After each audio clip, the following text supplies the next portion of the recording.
నమస్తే, welcome to ఆధ్య media. నేను బాలు. మనతో పాటుగా ఉన్నారు సీనియర్ జర్నలిస్ట్ ఇమ్మంది రామారావు గారు. వారితో మాట్లాడదాం. నమస్తే రామారావు గారు. నమస్తే బాబు. సార్, ఈ మధ్య చిరంజీవి గారి పేరు లీకుల చిరంజీవి అని చెప్పి ఆయన పేరు మార్చేసుకోవాల్సిన అవసరం వచ్చిందేమో అర్థం కావట్లేదు. ఆ మధ్య తీసుకున్నట్లయితే ఇంత గత సినిమాలకు సంబంధించి షూట్ లొకేషన్స్, ఆచార్యకు సంబంధించి షూట్ లొకేషన్స్, లేదా ఒక చిన్న పాటో ఇట్లా లీక్ చేసుకుంటూ వస్తున్నారు. తాజాగా బోళా శంకర్కి సంబంధించి కూడా సెట్లో చేసిన అందరి అల్లరి ఒక పాటకి చిన్న మ్యూజిక్ ఆయన మళ్ళీ నిన్న సాయంత్రం లీక్ చేశారు. సో ఇది సినిమాకి ఎంతవరకు ఉపయోగపడుతుంది? ఈ సాంప్రదాయం సినిమా పరిశ్రమకు మంచిదేనా? ఇది సాంప్రదాయం సినిమా ఫీల్డ్కి మంచిది కాదండి. ఎందుకంటే సినిమాలో ఏముందో, ఏ అద్భుతం ఉందో, అంటే ఫస్ట్ రోజు సినిమాకి వెళ్ళిపోవాలి, చూసేయాలి అన్నది మాకు ఆ రోజుల్లో ఉన్నటువంటి పెద్ద అంటే కుతూహలం. చూసినట్టయితే 4 క్లిప్పింగ్స్ చూసినట్టయితే చెప్పేస్తాం సినిమా ఏ మేరకు ఉందో, ఏ మేరకు దాని ప్రేక్షకులను రంజింపజేస్తుందో చెప్పేస్తాం. కనుక చిరంజీవి గారు అంటే కొంతకాలం సినిమా ఫీల్డ్ వదిలేసి రాజకీయాల్లో ఉండబట్టేమో కొంచెం లీకుల చిరంజీవి గారు అయ్యారు. అంటే రాజకీయాల్లో ఎలాగైతే లీకులు ఇస్తారో సినిమా ఫీల్డ్లో కూడా లీకులు ఇస్తున్నారు. అది ఆయనకి సరదా, ఉత్సాహం, లెట్ హిమ్ ఎంజాయ్. కానీ ఇది మాత్రం మంచి పద్ధతి కాదు.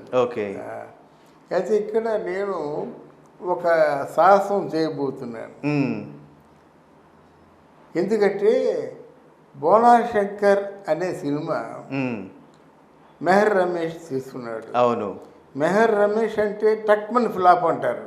అవును. మెహర్ రమేష్ వచ్చేసరికి ఫ్లాప్ అంటారు అంటారు. కానీ ఈ సినిమా మెహర్ రమేష్ని నిలబెడుతుందని నాకు ఆలోచన ఉంది. ఓకే. ఎందుకంటే ఇక్కడ సెంటిమెంట్ పిక్చరు, చెల్లులు సెంటిమెంట్ పిక్చరు. చెల్లులు సెంటిమెంట్ ఒకప్పుడైతే బాగుండేది కాదు. లంకేశ్వరుడు కూడా చెల్లులు సెంటిమెంట్. అది అక్కడ ఏమైపోయిందంటే మా గురువు గారే తీశారు. ఆ స్టోరీ డిస్కషన్స్లో నేను కూడా పార్టిసిపేట్ చేశాను. మా గురువు గారు తీశారు.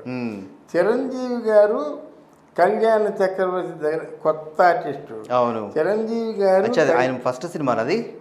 కళ్యాణ చక్రవర్తి గారి ఫస్ట్ సినిమా అది. ఫస్ట్ సినిమా కాదు, కొత్త ఆర్టిస్ట్. చిరంజీవి గారు కళ్యాణ చక్రవర్తి గారికి లొంగిపోవడం అంటే అమ్మో, ఎక్కడ ఖైదీలో మొత్తం ఇన్స్పెక్టర్ని, డిఎస్పీని అందరినీ చెదగొట్టి తెలిపోయినాడు. ఈయన లొంగిపోవడం అంటే మనకి జనాలు రియలిస్టిక్గా ఫీల్ అవుతారు కదా. అది తర్వాత చిరంజీవి చెల్లి ఎవరు? రేవతి యాక్ట్ చేసింది. రేవతిలో ఏదో చెల్లిలాగా ఉండదు. అది మా ముద్దుల చెల్లెల్లో తులసి ఉందంటే ఓ చెల్లిలాగా ఉంటుంది ఇంప్రెషన్. అలా చెల్లి ఇంప్రెషన్ ఉన్న వాళ్ళు ఎవరైనా ఉంటే బాగుంటుంది. దీంట్లో కీర్తి సురేష్ ఉంది. అవును. కీర్తి సురేష్లోను మళ్ళీ ఆ చెల్లి ఇంప్రెషన్ ఉంది. అమాయకత్వంతో కూడుకున్న నవ్వు, ఆ తర్వాత ఏమో కలుపు గోలుతనం. ఇప్పుడు మీ చెల్లి అయినా సరే వెళ్ళిపోయి ఆ మౌన కూర్చుంది అనుకోండి, ఏంటైనా అలా కాకుండా ఇప్పుడు వచ్చేసి చేయి పట్టుకోవడం, అది తినిపించడం, అక్కడ మీ చేతిలో తీసుకోవడం, ఇలాగ కుటుంబంలో మీ చెల్లె ఉంటే ఏం చేస్తుందో అవన్నీ చేస్తే మీకు ఆ తాలూకు కెమిస్ట్రీ అంటే అన్నా చెల్లుల కెమిస్ట్రీ ఇంకా బాగా పండుతుందన్నమాట. పండే అవకాశం వచ్చింది కనుక చిరంజీవి గారికి, కీర్తి సురేష్కి అన్నా చెల్లెళ్ళగా బాగా రాణిస్తారని నా అబ్జర్వేషన్. ఓకే. అయితే ఇక్కడ చిరంజీవి గారిని తీసుకున్నట్లయితే ఆయన కూడా దాదాపు 65+ డ్యాన్సులకు అసలు ఏమాత్రం వెనక్కి దగ్గరటువంటి మనిషి. కానీ గతంలో ఆచార్య పోయింది, లేకపోతే ఇంకొక సినిమా పోయింది. అంటే ఒక సినిమా హిట్ అవ్వడానికి ఇది ఫార్ములా అని చెప్పేసి మనం చెప్పలేము, ఖచ్చితంగా చెప్పలేము. సో మీరు అంత ఖచ్చితంగా ఎట్లా చెప్తున్నారు ఈ సినిమా హిట్ అవుతుందని? ఇక్కడ ఒక ముఖ్యమైన విషయం చెప్పదలుచుకున్నాను బాబు. చిరంజీవి గారికి ప్లస్ పాయింట్స్ 3 ఉన్నాయి. 1 డ్యాన్స్, 2 ఫైట్స్, 3 యాక్షన్ డ్రామా. అంటే డ్రామా అన్నమాట, melodrama dialogues, melodrama చాలా బాగా ఉంటుంది. ఫైట్స్ కూడా ముసలైనప్పుడు కూడా శక్తి పోదు ఉంటుంది. కానీ డ్యాన్సులు కొంచెం తగ్గించుకోవాలి. ఎందుకంటే డ్యాన్సులు అంటే పడుచు పిల్లలతో డ్యాన్స్ వేస్తే మనకి అదొకలా ఉంటుంది. మరి చేయలేదా అంటే మరి ఎన్టీ రామారావు గారు, జస్టిస్ చక్రవర్తి, ఎన్నో జస్టిస్ చౌదరి మరి ఇట్లాంటి సినిమాల్లో డ్యాన్స్ ఉంటే ఒక పద్ధతిగా ఆ హీరోయిన్ అలా బండి పెట్టుకొని తోసుకెళ్ళడం, ఈ మధుమాసంలో నడుచుకుంటూ వెళ్ళడం ఎలాగ ఉండాలి, డిగ్నిఫైడ్గా ఉండాలి. కొంత జీవితాన్ని చూసిన వాళ్ళు వదిలేస్తారు కదా. కానీ చిరంజీవి గారి సినిమాలో చూసేదే డాన్స్, ఆయన గ్రేస్ చూస్తారు. అది ఉన్నా మరి నాగేశ్వరరావు సినిమాలో కూడా డ్యాన్స్ కోసం చూశారు కదా. కొంత ఏజ్ వచ్చి రాగానే వదిలేశారు కదా. నాకు అనిపించింది చెప్తున్నాను, అది కరెక్ట్ అనిపిస్తే అది ఫాలో అవుతారు. ఇప్పుడు మన వీడియోలు చాలా మంది చూస్తారు, చూసినందుకు అందరికీ ధన్యవాదాలు. నేను చెప్పింది ఏంటంటే ఇప్పుడు ఒక అన్నా చెల్లెలు సినిమాలో ఉంటుండగాన డెఫినెట్గా చెల్లెల కోసం ఏదో త్యాగం చేయాలి.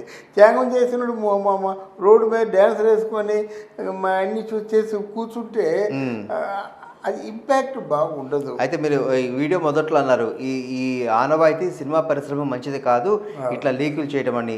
కానీ ఇట్లా లీకులు చేస్తే ఒక ఇంటెన్షన్ని క్రియేట్ చేసి ఓకే సినిమాల్లోకి ప్రజల్లోకి ఈ సినిమా ఒకటి ఉంది అని చెప్పి తెలియజేయడానికి ఒక పబ్లిసిటీ స్టెంటర్గా ఎందుకు అనుకోవట్లేదు మీరు? ఇది రీమేక్ అండి, అందరికి తెలుసండి. ఇప్పుడు ఏదైనా మనం లీకులు చేసామనుకుంటే ఏదైనా సినిమా రిలీజ్ చేసే ముందు ఒక బిట్టు రిలీజ్ చేస్తే పర్వాలేదండి. ఆ బిట్లుగా మామూలుగా చేసుకుంటూ వెళ్ళిపోయినట్టయితే చూసే వాళ్ళలో ఆసక్తి ఉండదని నా ఉద్దేశం. చూసే వాళ్ళలో ఆసక్తి లేకపోతే ఇంకేముంటుంది, ఏముండదు మాట. అయితే నా ఉద్దేశం ఏంటంటే డ్యాన్సులు మాత్రం తగ్గించుకోవాలండి. డ్యాన్సులు ఇప్పుడు రామ్ చరణ్తో పోటీపడి డ్యాన్స్ చేస్తే తప్పట నేను. ఎందుకంటే కానీ ఇద్దరు కలిసి చేస్తే రామ్ చరణ్ గారి కంటే చిరంజీవి గారిని చూసిన వాళ్ళు ఎక్కువ మంది ఉంటారు కదా. అది లేదండి, అవన్నీ భ్రమలు అండి. ఇప్పుడు మీ క్యారెక్టర్ నటిస్తే రామ్ చరణ్తో ఈక్వల్గా ఆ వయసు వాళ్ళు చేస్తారా చెప్పండి? ఆ వయసు వాళ్ళు చేస్తారంటే చేయమని చెప్పండి అండి. చేయరంటే మనం ఊరుకోమని చెప్పండి. అంటే ఏదైనా మా సందర్భంలో మీకు పెదరాయుడు సినిమా ఉందా సినిమా చూసారా? అందులో పెదరాయుడులో పాట ఉంటుంది. ఆ పాటలో మోహన్ బాబు పెదరాయుడు పాత్ర ఏదో వహిస్తారు కదా. ఆ డ్యాన్స్ చేస్తుంటే అందరూ మరి చిన్నోడు అందరు కలిసి డ్యాన్స్ చేస్తుంటారు. మధ్యలో డ్యాన్స్ చేస్తుంటే భానుప్రియ వచ్చి ఒక్క బీజిఎం అంతా డ్యాన్స్ చేసేసి ఇలా బయట చెంగిలా పట్టుకొని డ్యాన్స్ చేస్తుంది. మళ్ళీ సిగ్గుపడిపోయి పెరిగిపోతుంది. ఈ డ్యాన్స్ చేయగా నాయనే చేస్తున్నాడు, ఆయన లేచి వెళ్ళిపోతాడు. చూసారా? దాంట్లో అంత పవిత్రంగా ఎస్టాబ్లిష్ చేస్తే గానీ ఆ డ్యాన్స్కి విలువ లేదు. ఆ ఏజ్లో ఉండి డ్యాన్స్ చేయడం ఏంటి? అలా కాకుండా ఆవిడకి కూడా మూడు వచ్చేసి ఇలా పెట్టుకొచ్చి ఇలా ఉంది. ఇలా ఇది గమనించారా? అయితే ఆ తర్వాత దులిపేసింది అలా ఉండాలంట. అయితే ఇక్కడ చిరంజీవి గారి గురించి మనం మాట్లాడుకున్నట్లయితే ఆ లీక్ చేసిన వీడియోలో యువక కొత్తగా వస్తున్న నటీనటిమణులు లేకపోతే జబర్దస్త్ నుంచి ఆది లాంటి వాళ్ళు లేకపోతే చిన్న క్యారెక్టర్స్ చేసుకున్న వాళ్ళందరినీ కూర్చోబెట్టుకొని ఒక ఫోటో గ్యాలరీ లాగా చూస్తున్నాం. అంటే కొత్త వాళ్ళని ఆదరిస్తారనడానికి చిరంజీవి గారు ఇటువంటి వాళ్ళని తీసుకురావడానికి ఒక నిదర్శనం అనుకోవచ్చు అంటారా? లేదండి, బిజినెస్ అండి. వాళ్ళని బిజినెస్ అంతే.